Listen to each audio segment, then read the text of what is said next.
Thanks for coming.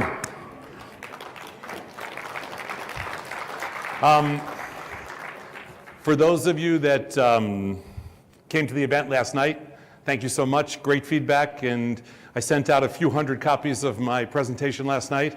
So it's Tom at Tasty Trade if anybody came last night, couldn't remember, and wants it.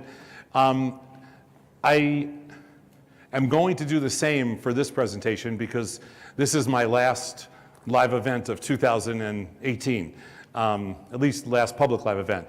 So every year, next year I have 27 events on weekends, and so we're going to be crisscrossing the country a couple times, so with all new material. So if you want to come out next year, if you get a chance to see us, you can check out our schedule and all that stuff. We have a few CME events next year, some other exchange events, all the traders expos, the money shows, and you know, we love these events. So if anybody wants this presentation, and I'm just warning you up front, this is a heavy one today.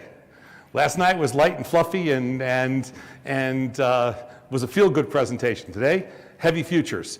If you want it, just drop me an email at tom@tastytrade.com, and when I get home, probably tomorrow or something, I'll ship you off the presentation or this version of it. Like I said, last time we're using it this year, and it's pretty much a resource piece. It's kind of timeless, and I think you're going to love it. So with no further ado, because I have to catch a flight, so I have to make a hard stop here at 2:15, I'm going to give you a crazy, fast, and heavy presentation in the next 45 minutes. So get your helmets on, as we like to say. My name is Tom Sosnoff. I've been speaking at these events for a long time now. If this is your first Tom event, welcome, and thank you so much for coming out. If you got to see last night and coming back today, that's awesome too, because I haven't done two events at these Traders Expos or money shows in almost a couple of years.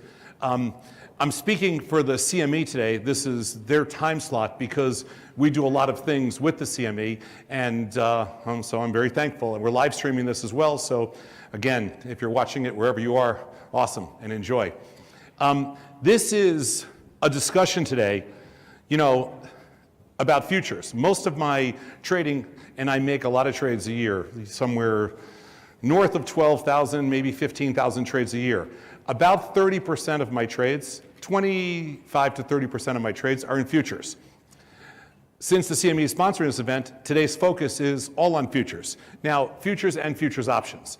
You know, at Tasty Trade, we're a think tank, and we do tons of discussions about futures and futures options. We have future shows and things like that.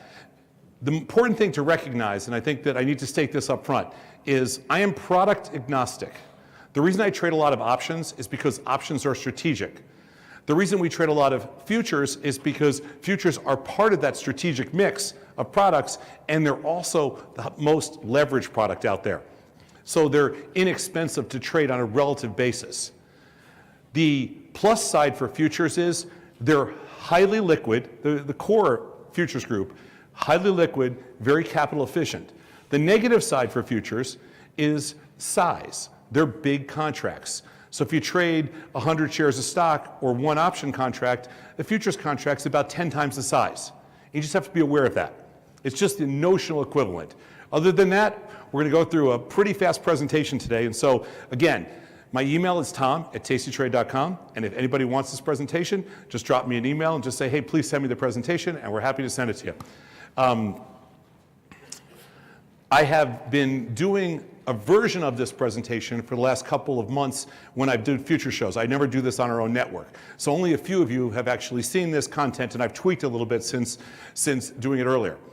If you have any questions about what I talk about today, just because I don't have time afterwards, just drop me an email. Happy to answer any questions. And again, we're product agnostic, we're strategic agnostic, and we're durationally agnostic. So what that means is opportunity is something that we consider based on fear, price extreme, whatever you want to say. But opportunity doesn't necessarily come in the form of, hey, I'm bullish or bearish on X product, so that's why we're indifferent to whatever product we talk about. So today's discussion on futures, I'm going to start off with something that I call, let me get rid of this, something that I call static delta. Now, already you're saying, oh shoot, this is already over my head. It won't be in a second. If you buy 100 shares of stock or 1,000 shares of stock, that's something that we consider to be static, meaning if the market goes up, you make money. If the market goes down and you bought 100 shares of stock or 1,000 shares of stock, you lose money. In the world of capital efficiency, okay, stocks are very inefficient. By definition, you want to buy $100,000 worth of stock, you have to put up $50,000. In the world of futures, futures are very capital efficient. You want to buy $100,000 worth of futures, you put up $5,000. So on the future side, you put up $5,000 to control $100,000. On the stock side, you put up $50,000 to control $100,000 worth of stock, and essentially they're the exact same product. When I say essentially, they actually settle into the exact same product, so they are the same product. So that's where we get into the first discussion, which has to do with, if you need to buy something or sell something and you want the most amount of capital efficiency, then the futures market is an interesting place to look at. So why would you want the most amount of capital efficiency? What's so good about capital efficiency? Why are people freak out about capital efficiency? Because the more focused you are on how you utilize your capital, that means the more capital you have to use for different opportunities. The more opportunities you have means the more occurrences you can create. The more occurrences you can create means the greatest chance of success.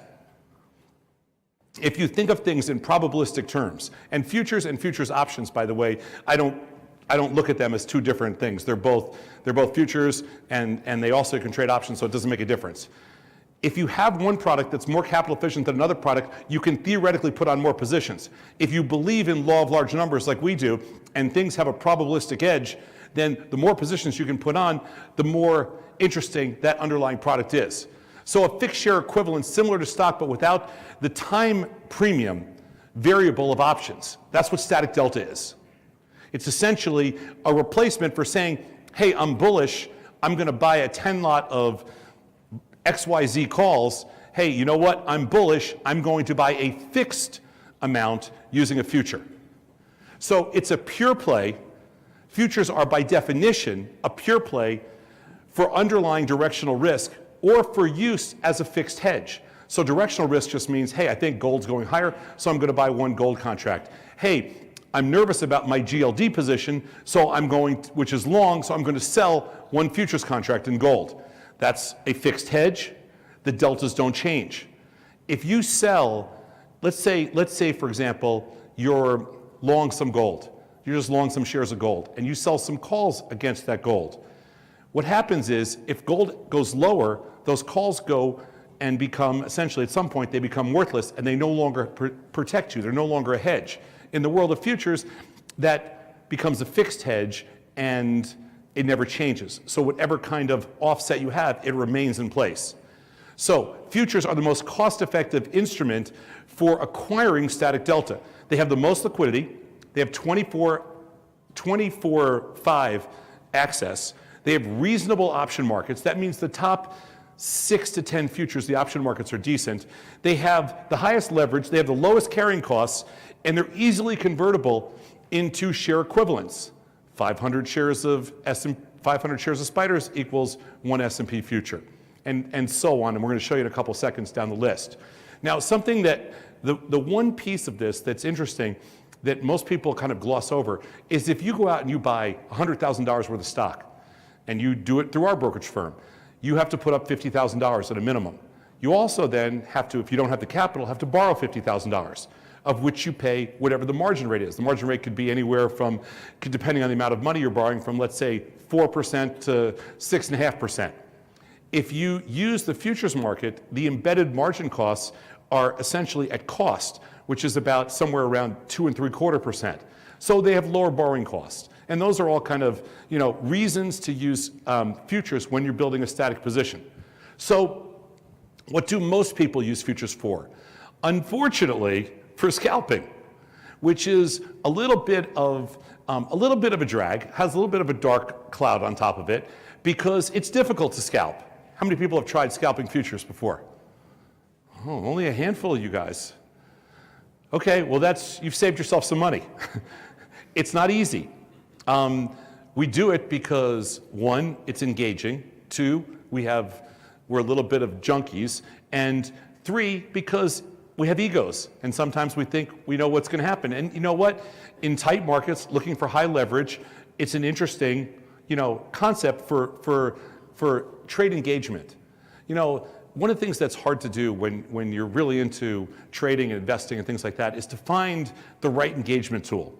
So what do most people lean on? They lean on whatever provides the most speculative asset class. And sometimes the most speculative asset class, or where you get the best chance to make the most amount of money using the least amount of capital, is kind of the definition of that, is potentially scalping some futures product. So we have a different approach to this because we don't believe in technical analysis, and we don't necessarily believe in fundamental analysis, and we don't believe in any of the traditional ways of looking at a marketplace like other people might say. Okay, here's a support level, here's a resistance level, or here's something that fundamentally looks good to me. I think soybeans are going to go higher because there's a storm coming, or there's a cold front coming. So what I want to talk to you about is, how does the math provide an edge in the hunch game? Because everything we do is math driven. Everything we do has to have a math equation at its foundation, otherwise it's not interesting to us. Because otherwise, to me, it's just some subjective opinion or some subjective point of view that can't be substantiated. So how does math factor in to kind of the hunch game? So the first thing you have to do is you have to kind of know, hey, what's a reasonable range? How many people today watch the futures market at all? A lot. That's good. And what you saw is a very volatile market. Volatility at 20%, markets move around. So how much do they move around? How can you trade something if there's no context around it? It's one thing to say, hey, I want to buy or sell this bottle of water because, most of you know that this bottle of water, if you sold it for $1, you're probably not risking that much. And if you bought it for 50 cents, you're probably not risking that much. But what if this bottle of water, you had no idea, let's say it wasn't water, you didn't know what was inside of it, and you were just saying, hey, this thing is trading for some amount. Well, you need context. So the first thing we do is we throw context up on the board. The ES moves about $1,000 a day. That's the S&P 500. The NASDAQ moves about $1,200 a day because there's a little bit higher beta. The Russell moves about $900 a day. Bonds, these are the most active contracts. Bonds, which is ZB, moves about $1,300 a day. Notes, which is half a bond, moves about $500 or $600 a day. Crude oil, which moved $5 today, almost $5,000, on almost a 3.5 standard deviation move today, moves on an average day of about $1,500. Gold, about $1,600 a day. And the euro, about $550 a day. All of a sudden, when you have context around something, you know you can make reasonable assumptions 85% of the time. So 85% of the time, the S&Ps are going to move around $1,000 a day, given current levels of normal volatility. So what does that mean? That means that remember what we do as traders, as investors, all you can do is make reasonable assumptions. You can't make assumptions for when randomness fails. You can't make assumptions for something that happens outside of a distribution curve. The far ends of any distribution curve, kind of the fat tails, nobody knows what's going to happen there. And so it's ridiculous to try to speculate and make assumptions there. So what do? You make assumptions on what happens most of the time. That's any good business person does that. What are the statistical chances of something happening a majority of the time, like 85% of the time? So what we did here is we threw some math around scalping, and we said, essentially, and this may be the first time anybody's ever seen this, 66% of the time, liquid futures remain in tradable ranges. And if you know that context and you understand that about the futures market, then the first thing you start thinking about is, well, if that's the case, then when do I not want to try to scalp futures? And that would be when they get outside of those ranges because they don't have a tendency to come back intraday. And when I not want to scalp futures? When they don't move at all and they're just sitting there and it's like watching paint dry. So what ends up happening is inside of 1/2 a standard deviation, up and down, it's really hard to scalp anything. And outside of 1.5 standard deviations, it's really hard to scalp anything.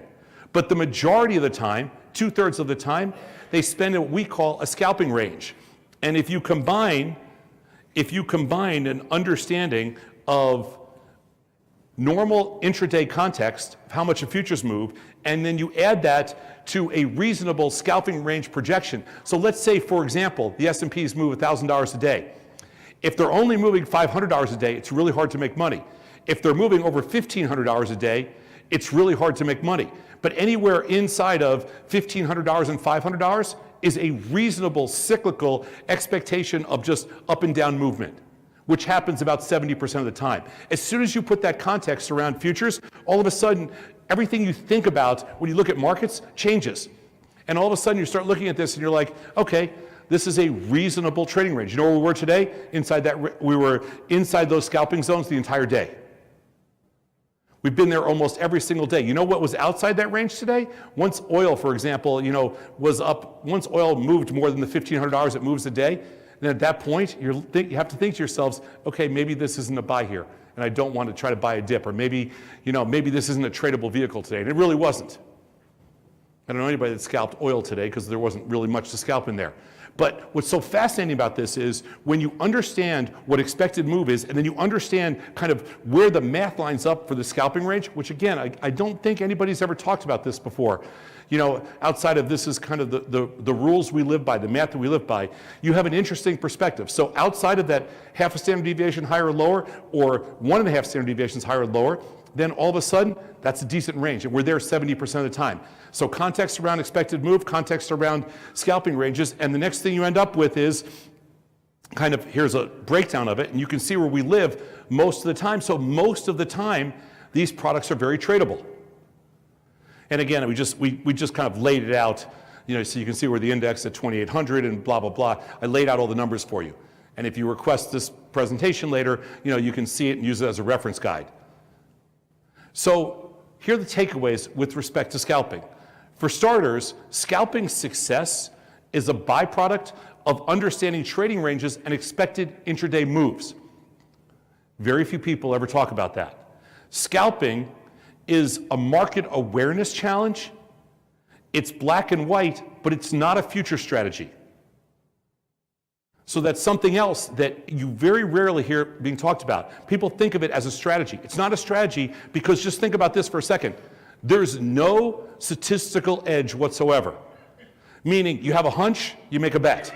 And at least you know what the reasonable expectations are around that bet. But there's no edge whatsoever. Duration you don't have an edge in, and you have no edge in price, no edge in duration, no edge in fees. There's nothing negative about it, there's just no edge. So we call it black and white, but not a strategy.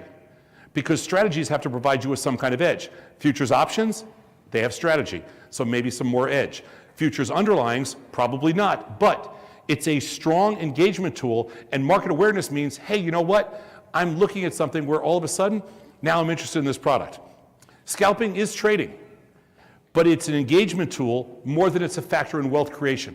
Ultimately, the reason I come to these money shows and the reason we talk is because I'm looking for ways to encourage the consumer. Those of you that know me, I do not speak to institutional customers. We do not have any institutional customers. We only talk and support retail investors. So what interests me and what turns me on about this business is the opportunity to engage retail investors, consumers, in wealth creation. Scalping is not about wealth creation, but there's a takeaway to decision making, to risk assessment, to the use of static delta, and to understanding context around big products that you can't get anywhere else. Tight liquid markets that trade 24 hours a day and also give you an understanding of, hey, this is what happened overnight. This is what's happening on Sunday night. This is what's happening after the market closes on Friday. This is what's happening pre-market in the morning. You look at a stock like, for example, you look at Apple pre-market and the stock's down $1. And then you look at the NASDAQ futures and they're up 50 today, pre-market. You're wondering to yourself, how is Apple down $1 or $2 and the NASDAQ futures up? Apple's not giving you the context of the overall broad market in the NASDAQ, but the NASDAQ futures are. So let's talk capital efficiency. Let's talk whether or not we can, what we call game opportunity, because that's really what this is all about. In the essence of true wealth creation, it's about gaming opportunity. So here's some interesting stats just to start off with, so you understand kind of where I'm coming from. Because if I'm trying to help consumers in the wealth creation business, you have to understand what your costs are. So if you trade an S&P future, the commissions, and I'm just using our commissions, are $1.25. I'm just showing you to trade $140,000 underlying product, $135,000 underlying product.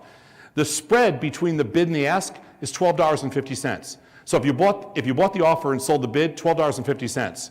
So the total cost of commissions and the bid-ask differential is $13.75. When you look at the SPY stocks using our fee structure only, it's $2.50 in commissions and a $5 spread for $7.50. And when you look at options, it's $15, the whole package. The reason I put that up there is all three of these lines are exactly the same position. They are theoretically the same exact thing. One S&P future, 500 shares of stock, or 10 at-the-money options, they're all exactly the same. They're theoretically equivalent. And you can see the options commissions or the opening commissions and the slippage is virtually the same. Now, the next line, the middle column in there, which is intraday buying power, is the most interesting thing. Because the intraday buying power, intraday, which means firms can charge whatever they want intraday for futures traders. We charge 1/4 of the overnight. It's $1,600 versus stock, which is $33,000, versus options, which is $53,000. That's the capital efficiency piece that most people don't realize. That's why I'm so happy you're here today, because this is a real important aspect of your kind of financial awareness. You know, some people call financial literacy, I talked about this last night, managing a checkbook. I call financial literacy understanding the difference between stock options and futures and how they all match up, and being able to articulate, hey, you know what? They're the exact same product, but to carry 500 shares of the S&P future, to carry one S&P future, which is 500 shares of spiders overnight, is $6,400. To do the same thing with stock, it's $66,000. That's a big difference, assuming the average customer counts about $40,000 to $50,000. So when your average account is $40,000 to $50,000 and carrying 500 shares of stock is $66,000 overnight versus $6,000 or $6,400, there's a big difference in what you can do. And if you believe, like we believe, that the number of occurrences that you're able to create with the capital that you have is the key to long-term success, because you can smooth out things. You can smooth out, like if you have a statistical chance of success of 65%, you need to throw a lot of coins in the air to come up with exactly 65%. Can't do one or two coins. Stock allows you one or two coins. The options have a different element of time decay, which I'm not taking into consideration here, but they still cost $53,000 to do. And the futures are $6,400.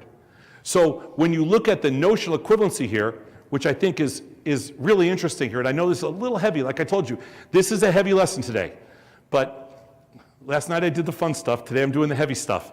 S&Ps, NASDAQ, Russell, and the Dow are the four major stock index futures. I stuck to stock index futures for this.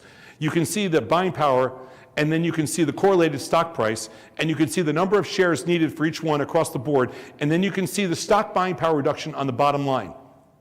And you can see the difference in what it takes to control $140,000 worth of stock, $145,000 worth of stock, $80,000 worth of stock, and $128,000 worth of stock. And there's a huge difference there. And again, the efficiency of that is not just how much leverage it takes, but it's also the cost of borrowing is built into those futures prices, where the cost of borrowing is not built in to the stock price. Like I'm not here as a shill for a futures exchange. I'm not here as a shill for an options exchange or a stock exchange or any of that kind of stuff, because I don't do that. I'm here because there is an art to wealth creation. And the art to wealth creation is being able to understand how to efficiently use your capital, because, again, you need to create enough occurrences in order to be a successful decision maker and a successful risk taker. And you can't create enough decisions, if you can only buy stuff with no leverage. Do you know why the digital currency market failed so miserably? Because there were no offsets and there were no leverage. So ultimately, what happened in the digital currency market is nobody wanted to pay cash for asset speculation that wasn't going higher. So the day asset speculation died, the whole marketplace died. It'll never happen here because we have high leverage. So you can trade something like a euro, the euro, for example, which has a 7% implied volatility, and make it interesting because it's 30-to-1 leverage. So in the futures market, and I put this up here just so you can see an example because I want to talk about euro for a second. What's neat about this is 6E is the euro future. FXE is the euro ETF. Now this is just a really brief lesson in just kind of in the comparison of using ETFs versus futures. The position size of one futures contract in the euro, $150,000. So I created $150,000 worth of stock, and to do that I have to buy 1,300 shares of stock versus one future. The margin required for 1,300 shares of stock is almost $76,000. The margin required for one future is $2,300. The carrying cost, which is more important for 1 year of the future, the 1 year carrying cost takes it up to $2,680. Adds $2,680. The 1 year carrying cost on $75,800 worth of stock is $5,300. The 1 year net expenses from that are also charged in the ETF are $651. The difference between those two products and use of those two products is just about 2%. Now, just think about if your drag by using an ETF is 2%. People talk about the drags all the time. They talk about drags in mutual fund. They talk about drags in different ETFs. But nobody really understands how to put context around it or how to articulate what it actually means. And for people that have kind of advanced knowledge of financial products, which is everybody in this room, if you're here on a Tuesday afternoon and you're listening to this discussion, you care about this stuff because it's interesting to you. And the one discussion that you'll never hear at another seminar ever about any of this is the difference between the cost as a percent of notional. And 1.8 to carry $150,000 worth of the euro versus 3.9% is a huge difference, especially over time. That's just 1 year. Now, I understand people don't carry $150,000 worth of euro because who gives a crap about the euro? I mean, do we really care that much? We're Americans, we're ethnocentric, we only care about the dollar, right? I'm kidding. But I bring it up because you can take this example and you can move it into you can put it around any other futures product, and the numbers play out the exact same way with the cost to carry of an ETF. So again, we're product indifferent, and so these numbers come out the same way. So if you carry $100,000 or $200,000 worth of stock or $300,000 worth of certain stocks, maybe it's gold, maybe it's euro, maybe it's silver, maybe it's oil, whatever it is, there's a big difference in the cost to carry. So some of the takeaways: successful trading mandates efficient use of capital. Notional size and limited access to cross-margining are the limiting factors, which means that in the futures world, you know what? The products are big. So if you have $150,000 worth of euro, it's hard to do anything with it. It's hard to spread it off. Let's say I'm a small trader, and let's say, for example, I'm a small trader and I just want to trade 100 shares of FXE. You can't do that in the futures market. You can do it in a limited extent using spreads in the option marketplace, but it's difficult to do with the underlying contract. So that's one of the downsides. That's why I said there's notional size and limited access to cross-margining. That's the downside of it. But there's always going to be a little bit of give and take with almost everything that you do. The upside of it is successful trading. It just mandates use of efficient use of capital. So it's important to understand ETF equivalents. When you're trading, when you're looking at all the different products and you're looking at different ETFs, and remember, when volatility is high, sometimes it's hard to trade individual equity names, because why trade an individual equity name when the difference in volatility between the ETF and the individual equity aren't that great? So you'd rather go to an ETF potentially and at least, have some diversification to your risk, at least underlying diversification. Well, understanding the relationship between ETFs and futures is critical, and it's not that complex. And just like I put it up on the board before, every future has essentially an ETF equivalent. And once you understand that, you can interpolate the difference between notional size on the futures and the size of the trade you're comfortable making.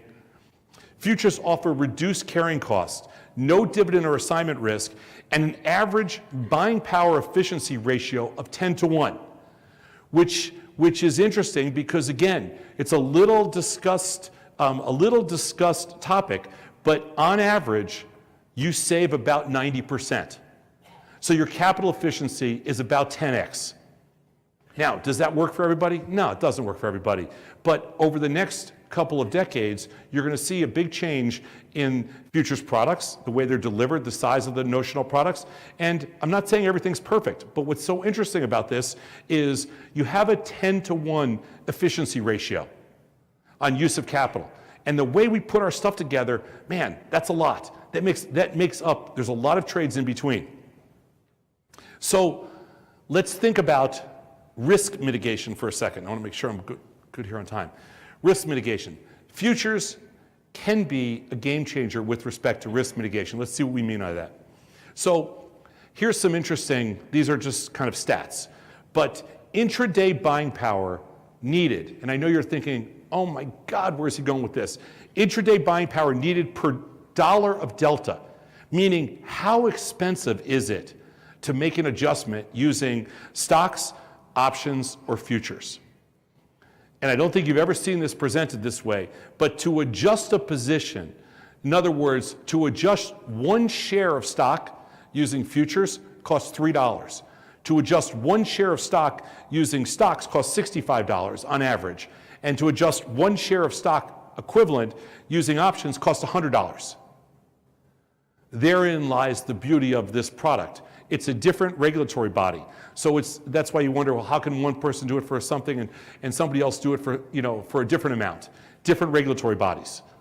But when you look at these numbers here, you're like, wow, that does make a big difference, especially if I'm adjusting or I'm protecting a position. So to control one delta, we need different amounts of buying power for each asset class. So futures, as you can see here, are the most efficient use of buying power. $3 versus $65 versus $100 for the equivalent of one share of stock. So then you're probably thinking to yourself, well, you said when you started this thing off that 70% of your trades are options, 25% are futures, and maybe 5% are stocks. Why is that? Why don't you just do 100% in futures? Because I love stocks. I like equities. I like equity options, and I like trading the different volatilities. I like trading the different asset classes. I like all the other stuff. I like the different sizes. But there's no such thing anymore. I've heard people give speeches that go, I'm a futures trader. There's no such thing. I'm an option trader. There's no such thing. I'm a stock trader. There's no such thing anymore. Anybody that's not using all these products in combination or complementary to each other, you're not getting it. There's no way to be successful anymore if you're not using all the products. And I know sometimes it's about the amount of money you have, and sometimes it takes time to step up, and I get all that. But just sitting here and understanding how this stuff works, it's so important because you realize I got to get there. I have to create wealth to get there. So one of the things that we do like the futures marketplace for is that it creates opportunities to trade underlyings that are very hard to trade using stocks. So we put up here are the most active futures markets. So at S&Ps, euro, crude, gold, silver, nat gas, corn, soybeans, wheat, 30-year bonds, and the 10-year notes. For most of those products, except the S&Ps and maybe crude and gold, there's not much in the ETF world like for soybeans, corn, wheat, 30-year bonds, 10-year notes, or any of that kind of stuff. But when you look at those numbers, and again, you don't have to study this thing and I'll send it to you, but when you look at those correlation numbers and you see that if you're long, for example, bonds, and the market does what it's done the last couple of days, you made money. Believe me, I'm no bond bull, but the markets and the bonds are different. If you were long gold the last couple of days, you lost very little because the correlation to stocks is, the correlation from gold and stocks in this thing, let's see where we are right now, is 0.17 or whatever it is. I'm probably looking at it backwards. But the point is that on this chart here, you can see all the different correlations, and you can make some judgments for yourself. Hey, what fits me? Hey, you know what? If I use natural gas here, and natural gas has been going straight up, and crude oil has been going straight down, that relationship's getting back to near record levels, that potential pairs trade, or just there's no correlation between those two. And all of a sudden it's interesting. You've got all these other things to think about and look for opportunity with. So true diversification requires the use, and you heard me say this last night, of different listed, liquid underlyings, different strategies, and different durations. If you want to be successful over a long period of time, and you know what, I don't do this because, we do this because we want to see you coming back here in 15 years, in 10 years, in 5 years, in 20 years, whatever it is. And in order to do that, you have to mix it up. So how do you mix it up truly? It's just products mixing it up, and the answer is no. You have to mix up products, everything has to be liquid, you have to mix up durations, and you have to mix up strategies. It's hard to mix up strategies when you limit yourself to a small group. Like, it's difficult to trade 10-year notes using ETFs. But you can trade 10-year notes and risk a very small amount of money using, like, for example, an option strategy in the 10-year notes that you couldn't get that diversification in the listed marketplace. That's neat. So underlyings that qualify: stock, options, futures, and futures options, any product that is exchange listed and centrally cleared, and any product that has two-sided liquidity. So when you're talking about true diversification, anything that's liquid, anything that's listed and centrally cleared, we're open to. And what we found is that customer activity, once they understand how to use these products in a non-pure speculative way. So in other words, in the old days, 98% of the people or 99% of the people that trade futures go out of business. Or no, they don't go out of business, they just lose their money and they get sick of it. Futures customers never survived in the retail space. The trading floor has no traders left. The traders that were on the trading floor didn't learn how to trade futures because they learned how to take advantage of opportunities in the pits, but they never learned how to actually trade the products because trading to them was just black and white, but they're no longer there. So the customers and the people that use futures now have incorporated into all these different strategies and their own various forms of pairs trading, little bits of arbitrage, hedging, static delta, offsets against liquid ETFs, and true diversification. Strategies that qualify: any opportunity that differentiates itself from a pure passive play. Anything that's not passive is interesting. Strategies for futures include static hedges, pairs trading, scalping, arbitrage, inter-month spreads, and various option strategies. There's almost no futures option strategy that you can do in IBM or in Apple or in Google or Amazon that you can't do in the euro or the bonds or the S&Ps or nat gas. Durations that qualify: any strategy from 1 day or any approach from 1 day to 120 days. Preferred durations are 20 to 60 days. Optimal duration is 45 days, the same as it is for equities, and duration has to be indifferent to product. Forget that seasonal stuff. Every underlying futures is its own essential product, is its own essential trade, its own essential underlying. So what's important to take away from here is that duration, again, we're indifferent to duration. The active month is the most important month. So probabilities that qualify for this discussion: any basket or portfolio of trades that nets an average probability of over 50%. Whatever you do, try to make sure that your portfolio has a little bit of probabilistic edge. When we say over 50%, doesn't mean that you think it has over a 50% chance of going higher, or 50% chance, or over a 50% chance of going lower. What it means is that you've applied some strategy and basis reduction to that to give yourself a real math equation that delivers a probabilistic expectation of greater than 50%. Preferred portfolio probabilities should be around 65%, same as it is for options and same as it is for all trading. And the optimal probability should carry a theoretical average of about 75%. That's what you're targeting for. Futures are no different than any strategy you might have in Apple or Netflix or Tesla. Absolutely zero difference. You just have to reduce your size. Takeaways. Use the lowest capital requirements available for individual static delta adjustments and adding non-correlated positions. You know, if you have an opportunity to put a trade on and use significantly less capital in trade A than trade B, and all the other numbers are exactly the same, then do trade B. Do the one that requires the least amount of capital if everything else lines up the same. Because again, you're putting yourself in a position to the amount of capital you commit and the amount of capital you have on the sidelines gives you the most amount of opportunity. Strategic diversification is as important to successful portfolio growth as anything else. So therefore, using capital for strategies outperforms using capital for underlyings.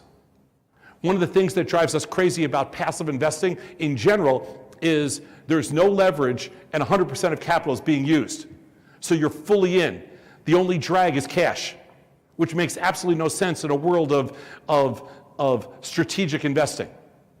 The first thing you learn when using any kind of these futures products or any bit of this discussion that we're having here today is that the ability to have strategic diversification when you're using less capital, it's apparent to you instantaneously. And then you can do so much more stuff.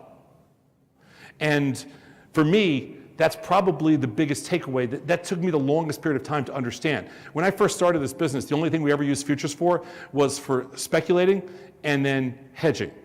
But the speculation piece is where we thought we made all the money. The hedging piece we thought was a necessity.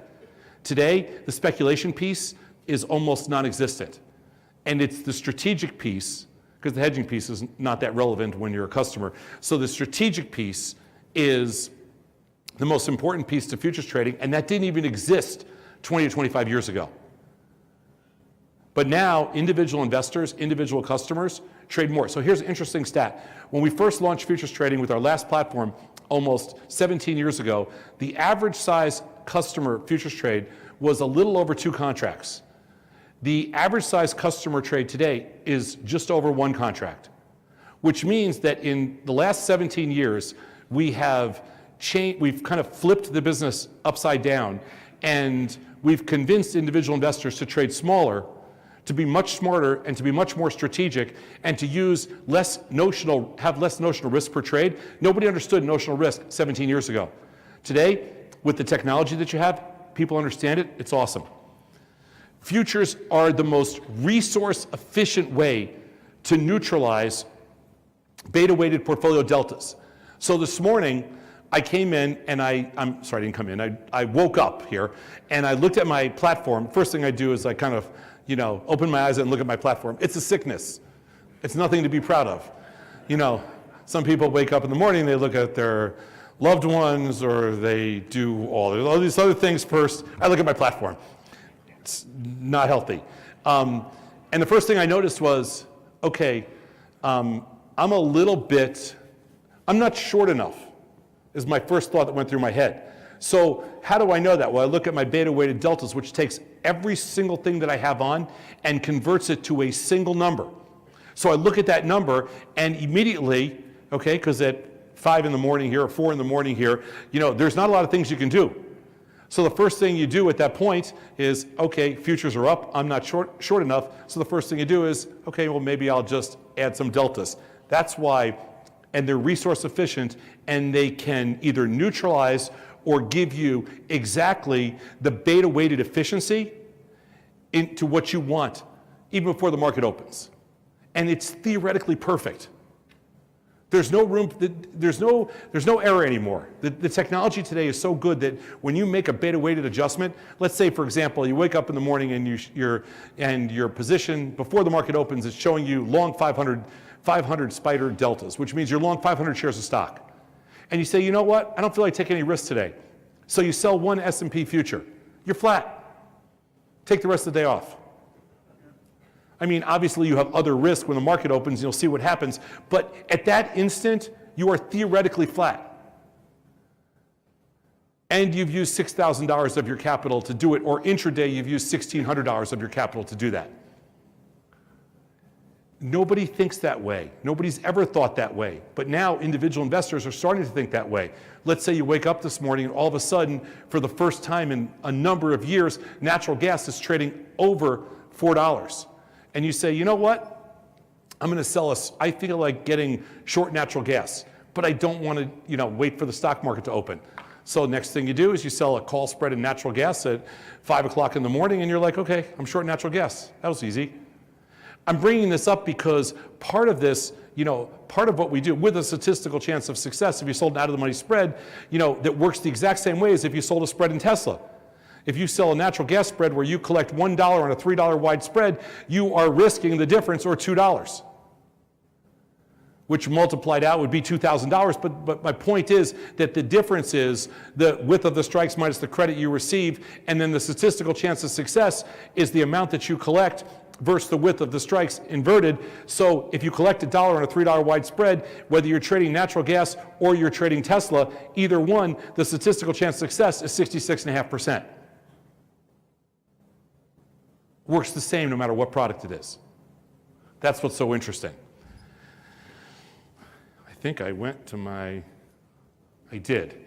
So I went to my last slide and I'm exactly at 2:15. I thank you all.